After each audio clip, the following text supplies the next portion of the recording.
Incoming chat. Hello, everyone, and welcome one more time to Incoming Chat, the H2H business communication podcast by Live Chat. If you happen to like this video, you better, like YouTubers say, smash that like button and subscribe to our channel for more amazing content. And today we're going to cover something that is very interesting for us marketers, which is multi-channel communication, or in other terms also multi-channel marketing. Like, how do you communicate with your customer in different ways in different places?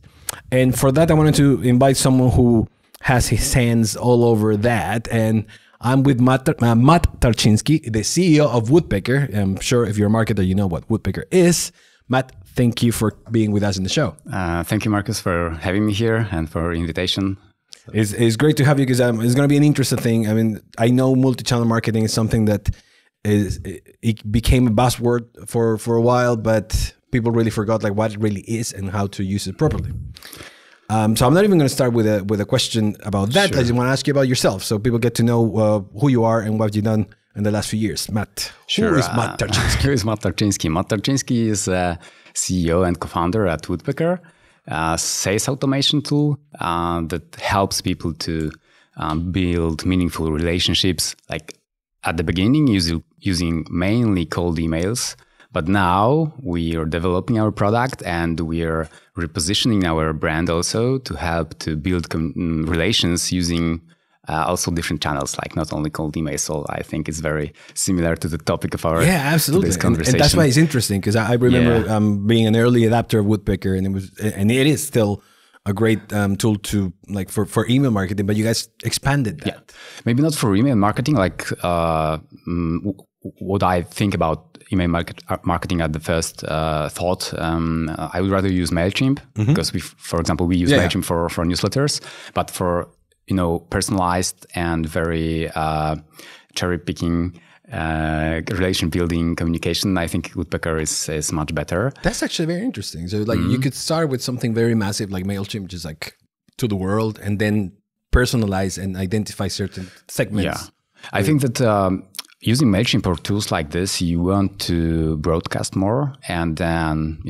people to read what you send to them. Using Woodpecker, you want to start conversations with them. Like you want someone to answer you, to jump on a call, to have a meeting, or so actually have the conversation. Actually have the conversation. So I think that we are not competing with MailChimp. We are rather like on a different use case. When you have, for example, free trial users, and you have expensive or maybe complicated product, you usually want to talk to them, like make a demo or explain pricing and so on. So when you use MailChimp, you can just inform them, here is your help section and some videos on YouTube.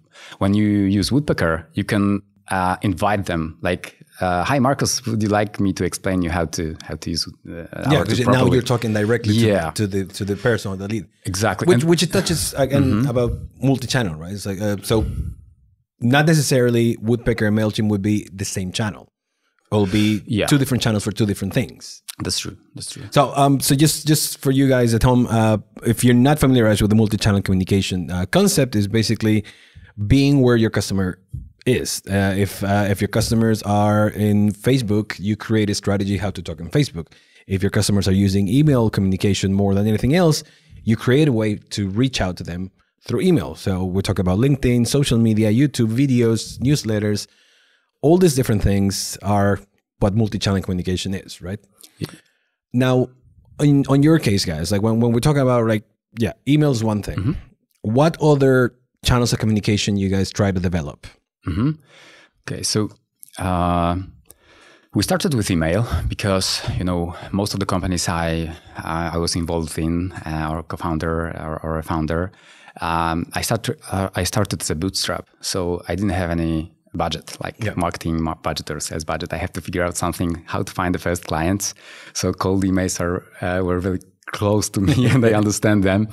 And I think it's a great channel. Of course, it requires some effort, and it's not just pray and pray anymore. You have to personalize emails and pick prospects carefully. But it can, still can work, right? Amazing. Even if you invite people to podcast, I'm pretty sure you usually communicate them like with cold touch. It may be LinkedIn or email or some other yeah, exactly. channel, you start the conversation where they are. And what I see now, like we started like 6 years ago, and now, for example, when I want to go to grab a beer with my friend, I write him on WhatsApp. Then he writes me back using iMessages. Then I write him back sometimes using Messenger because, I have this app open and I remember that I remind myself that I have to write to him. So even with this, common situation in life, we use like 5 or 7 communicators, apps to communicate with friends, with family, with people around. And I think it's the same in the business. What I believe is that there always will be one human being and another human being. Yeah. We just, use different channels to communicate with. And what I think is the biggest misunderstanding of multi-channel communication is that we as marketers, because I'm partly marketer, like half of my heart is... Good to hear. We think that, okay, so the best way it will be, send him email and then attack him on LinkedIn and then SMS, text message or, create the whole funnel in your mind. Yeah. But like we think about bombarding someone with information. I think it's not the best way to do this. What I think is really good way to use multi-channel is to show that we are a real human being on the other side. Like, for example, if I drop you an email and then write you on LinkedIn that, hi, Marcus, I've dropped you an email today, and I will follow you on Twitter and retweet some of your tweets that was insightful and write you down in a follow-up. I retweeted it. It was great. Like you were talking about what we are doing here. You will have a feeling that there's Matt writing to you. You put a face on the name and the soul into that face. Exactly. What we want to do at Woodpecker is to help the person to do this, almost effortless. Like you just do the basic stuff, and the software helps you to be this personalized and precise. And this is a big challenge for us because, combining this multi-channel communication and for you to have the feeling that is another person talking to you when he is supported by software. So not all the steps are done manually. Some of them are automated. It's not that easy. Like it's very easy to for example, send an email and send a message on LinkedIn that can say different message, or like ignore that you already contacted on other channels. So I think it's a really big challenge for everyone today. So what in your case, as a company, how do you guys tackle that? Because it happened to us too in live chat. I mean, we have to sort of figure out, okay, we cannot just copy what we did in Facebook to LinkedIn to Twitter or whatever. I mean, we need to find different voices, different tones, different things, but at the same time, we have to deliver sort of the same brand experience, the same customer experience, right? So how you guys tackle your own strategy as a company? How you talk to your customers, not just to sell the product, but throughout the whole funnel, like how you choose the channels and you find the voice. Okay. Yeah, I was talking about like the more like selling conversations because this is what Woodpecker, do or helps people to do. What you ask is about the communication of the whole company. Yeah, and I think it's difficult. Like it's a challenge to do this properly. I think like we try to do stuff like bigger companies figure out many years ago, like building a brand book, tone of voice and stuff like this. And it works, like it helps. It's not bulletproof, but it helps. What I think, somehow I believe it might be a really good strategy and something we are going to test ourselves is to create the new form of marketing. Like realize that our competitors are not the tools that our users can use instead or switch to. Our competitors are Netflix, HBO, and people who produce content and grab people's attention, because this is the challenge we have. Like how to do the good marketing? Like you do it here, you produce a good content. It also was an inspiration for us, like to see that someone is here at Wrocław near us building something on a really high level, and so we try to do something we plan to do something like this at Woodpecker. To solve the problem you're talking about, we think about building, let's say, programs. Like it will not be only around people who will be hosts, and not only about company. It will be about topic we'd like to talk about. And of course, it's not revolutionary. It's not a revolution. It's simple idea, but it's very difficult to build around it. And it is. I mean, people think that. I mean, even though I always promote the idea of like, look, if you want to start a podcast, start videos, start whatever. You have to start somewhere, right? But you have to build. And it's very interesting what you mentioned, that you don't compete with other sales automation tools. You're competing with Netflix. You're competing with brands that are using every channel to get people's attention. Yeah. And then there's little space for companies us. Like ours. Exactly. Like, hey, well, we have all the solutions here. Yeah, that's true. To do that. But go ahead. What I think is that the biggest challenge for us is to build this association with our brand, like that people around will like enjoy the content we create. And maybe we are not, all the time have the same tone of voice. Sometimes, we can be a bit different, but still they will remember that, okay, Woodpecker created something interesting, or LiveChat created something interesting. And when they will decide to choose LiveChat or Woodpecker, they go to our website, they Google us, then is the sales, the marketing sales funnel. So the biggest challenge is, from my point of view, is to build the awareness using this kind of tools like podcast, video podcast, and so on. And the biggest challenge is to keep all other channels like pay-per-click and all traditional channels very consistent. And there we have to have the same language, like about features, about benefits, and so on. So I think here, like creating a content that's a bit entertaining, a bit informative, and building a brand awareness. The most important is to have like good personality and good host, good guests, give good content. Because after all, that's how. And I don't want to use the word hook, but that's how people get hooked to something. Yeah, that's true. And I wanted to dig into what you said about this sort of starting with this top of the funnel, with this like call to attraction, because one of the things I was just reading about multi-channel communication just to be prepared for our episode before, and this is the biggest challenge, right? It's just to have a one brand, because after all, maybe with companies when they're a bit small, like LiveChat or you guys, you have small teams of people that can align together. But then when companies grow and grow, the alignment gets harder. I mean, even you don't have to be a super big company just to make sure that everybody's aligned. Yeah. And same with what you said. I mean, if maybe we're doing this sort of podcast just to attract people to remember the brand, but then sales is not even going to bring it up. You know what I mean? So then, like all the effort that top of the funnel people are doing with things like this, it gets lost, because even though you create the brand awareness, then sales is not connected to what you're doing. They don't use the tools that you're providing. And then even down the funnel, like when you have customer success or whatever, you want to retain people, maybe the language change, or maybe the whole thing. So there is a bit of inconsistency there that you do have to fight.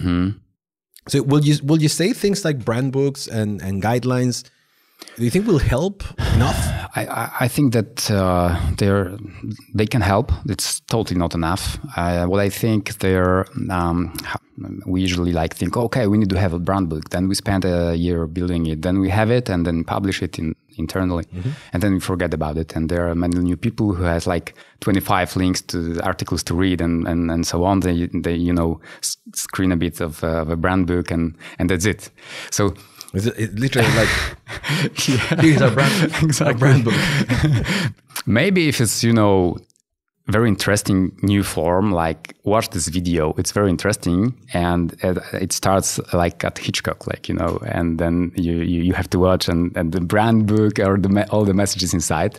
I've never seen this, but maybe this is the way how we can like really be sure that people will read the brand book. It have to be interesting. What I think it's like brushing the teeth. Like we have to do this like daily, and when we skip this, like 1 day or two, we will not notice the difference. Like 1 week or 2 weeks, but after a half year, we go to the dentist and we see, oh my God, what happened? And this is the same. Like, I know the feeling. My dentist hates me. Yeah, I'm guilty of that too. Like in terms of internal communication, I forgot very often that I have to, you know, slice it and talk very often to people inside company and ask other, you know, leaders to talk to people, to you know, post a short video at internal Slack or a short text about some aspect. And then I think that the only way is when people keep the conversation like going, because everything is changing. Like I think the only thing that is not changing are some kind of values we have and maybe the vision. But other things, I think that they will change. They evolve, exactly. Yeah. They keep changing. So the only solution I see, but I'm not sure how to do this, you know, in the best way. But I think that might work is to remind like almost all the time, like brushing the teeth, like every week, like a small portion. Consistency. Yeah. Consistency. I'm not good at this. I'm working on it, but I think that's the only way. That's definitely for sure. Because even it happened to me on LinkedIn. I mean, I started using LinkedIn heavily 2 years ago, but I had LinkedIn since 2012 or something like that. Mm-hmm. And I had it there as a sort of like online CV. That was what it was. But then because live chat pushed me to like, all right, well, you're the face now. You go up and talk and make noise. So I started posting 3, 4, 5 times a day. And that was the only way for me to reach out. Like I jumped from like 500 followers that I had for no reason to over 5,000 followers that I still don't know why I have them. But it's because you're there all the time. Like today I posted something and one of the coolest influencers in LinkedIn reached out to me like, dude, we have to have coffee. I'm like, okay, let's have coffee. I'm like, whoa. And all these other things, but it's consistency. It's like you have to be there. You have to be there all the time. Like right now, my customer is in LinkedIn, even though I don't sell anything. What I sell is my image of I'm the brand ambassador of this company. I promote this company. So look at me. But the only reason for me, or the only way for me to make it work is to do it. Right now, that's my channel, LinkedIn. For you guys, as a company that sell a very specific, or at least a very specific solution, right? What are the channels that work for you? And what, like, have you ever had to drop a channel? Like you try things here and there, and you notice, like, for example, Twitter. No, Twitter is not doing anything for us, so just drop it. Or how do you drop channels? How do you choose channels? It's I think that these two topics are very connected because. When you said about like this daily posting on LinkedIn, like this is my struggle, my job, like something I'm working on. But I think that we should build habits like as a company, like to post regularly on places like that we choose, like the channels that we choose. So maybe this is also a solution, like to create habits, not personal habits, but company habits to do some kind of activities in different channels. You know, at the beginning, we decided that our biggest question is not what kind of channels should we, you know, choose, but what kind of channels should we leave, like don't even touch. All right, so you started the other way around. Yeah, so when we started like this 6 years ago, we started with blog, newsletter, and Twitter as our main channels. We even didn't have a fan page at Facebook and so on. And after some time, we realized that Twitter is okay, but it's not performing as we expected. And that newsletter is really like a big engine of growth. Still, it was six years ago. Many people said, "Oh, email is dead." Like they keep saying that. Yeah, they keep saying that, but it's still working. We have like I think around 30,000 people on our newsletters, or 50 right now, and the blog, like the text articles. It used to be, the best channel the 6 years ago, and like 1.5 years ago, we started experimenting with videos, thanks to Vovik, who was Vovik was one of our guest here. Yeah, so hi Vovik, thank you. And of course, it's a journey. Like we produce some content. We see that this is the new form of communication with the market. So we are going to produce more and more on that, and learn and experiment. Like what we try to do is to make our marketing team creators team, like team of people who create good content, and this is our that's something that's been changing too. Like people started, like even in any channel, they started following more personal brands than the actual brands. So do you push your people to sort of, I mean, not push it and like you force them, but do you encourage? That's the word. Do you encourage the people in your company to help spread the word? Like, I mean, if you have a new feature or something, do you encourage them in a way like, look, jump to your channels, be proud of what you did, or you just let them be on their own? It's something I would really like to happen, or to be our reality. But I know how it's difficult. Like how difficult it is to open yourself and to do stuff like this. So I've never forced anyone to do no, that's good. That's good. Just forcing doesn't work. Just and encouraging. But what we figure out is that maybe we shouldn't just post as a Woodpecker, and maybe not only just as personal brands. Maybe even I'm the most active now, maybe as a person on LinkedIn.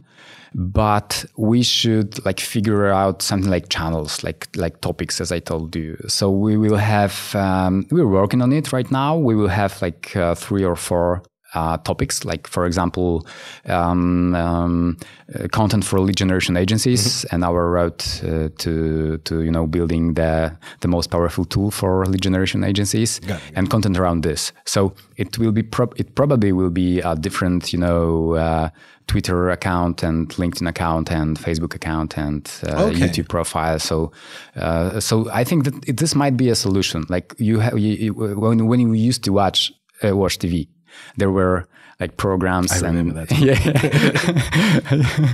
It was some time ago. But the formula was that there was a program and there was a host, but sometimes the host switched to someone else, and then still the program was going. So there was the same TV channel, different host, but the formula was the same. Exactly. The topics were the same. So I think that this approach we will test this year or next year, and we'll see where it goes. That's pretty cool. And actually, we're coming close to the end. But I wanna let the people at home to stay with that idea. Like if we're going back to the basic of our conversation, was multi-channel communication.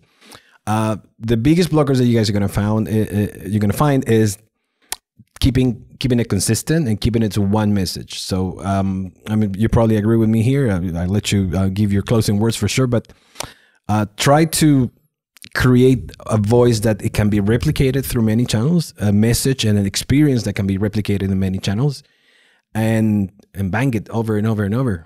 Just consistency, just keep going, put it out. And I want to actually close with one question that I just came up. As a CEO, half marketer, how much worry you are about ROI on this kind of initiatives, especially because we're talking about a lot of top of the funnel stuff. So how much you trust your gut, or how much you want to see money back? As far as I remember, David Ogilvy once said that half of the money you spend on marketing is money sent to the trash, but you never know which one. Which half? Which half? I think that we have to I really enjoyed this. I really like this, ROI, this analytics, and connection between marketing spending and results. But I think it's not the reality anymore.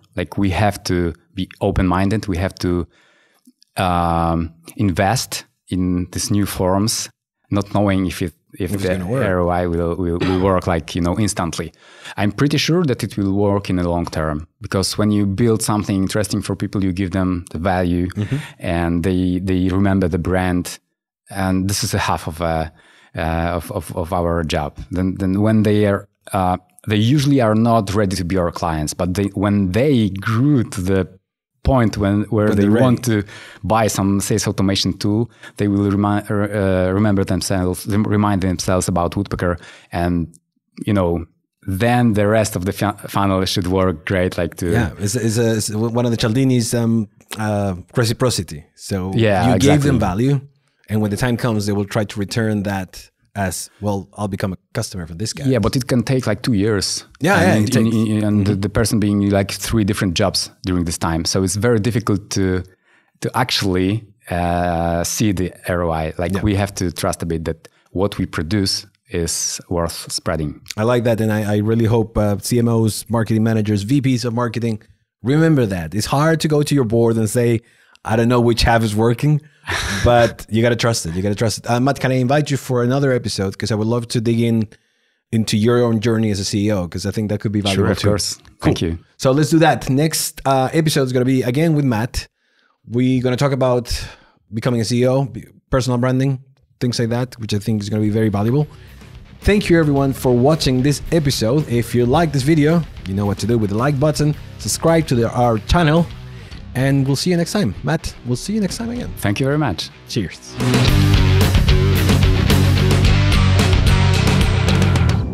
Incoming chat.